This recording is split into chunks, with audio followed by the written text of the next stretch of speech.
Question है, यदि किसी आयत की लंबाई 37.5% बढ़ा दी जाए तथा चौड़ाई 20% घटा दिया जाए। मान लो कोई आयत है। आयत कैसे होता है? हमारा आयत मान लो ऐसे होता है, जिसकी दो भुजाएं बराबर होती हैं, सामने की दोनों भुजाएं आपस में बराबर होती हैं।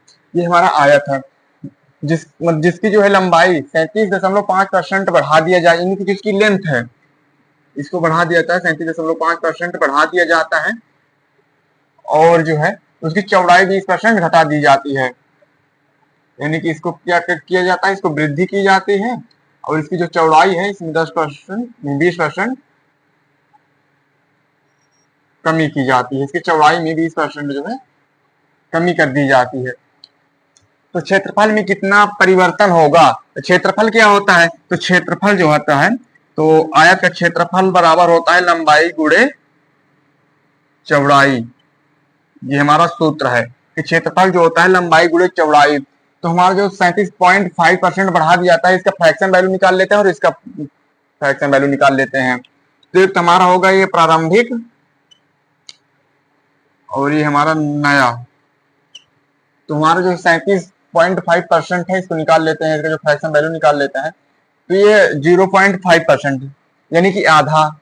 आधा का मतलब होता है 1/2, यानी कि 37 सही 1/2। 37 दूनी 74, 74 एक 75, 75/2।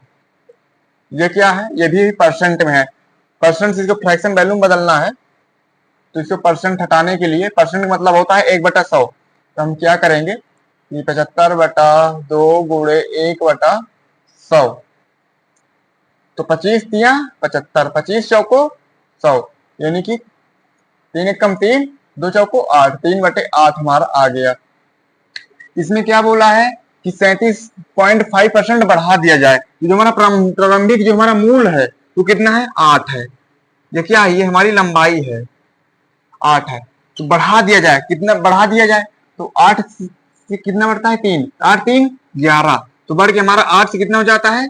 जो हमारा जो नया मान आता है वो 11 हो जाता है। कितना हो जाता है? 11। फिर इसकी चौड़ाई, चौड़ाई कितनी? 20% घटा दिया जाए, 20% घटा दे। 20% का जो फ्रैक्शन वैल्यू होता है वो होता है 1/5। घटा दिया जाए, यानी कि 5 से 1 घटा दिया जाए, कितना हो जाएगा?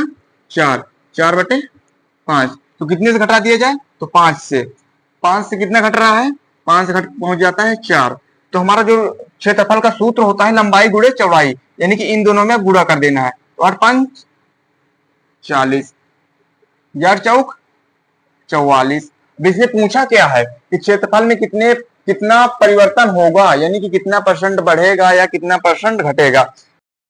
40 से 44 क्या हो रहा है? वृद्धि हो रहा है, क्योंकि 40 से 44 क्या हो रहा है? बढ़ रहा है। कितना बढ़ रहा है? 4। किस पर बढ़ रहा है? 40 पे। 4 बढ़ रहा है किस पर? 40 पे।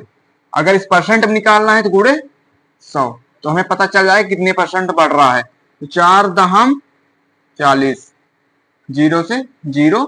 कितना बढ़ा हमारा? 10% क्या हुआ? वृद्धि। ये हमारा हो गया आंसर।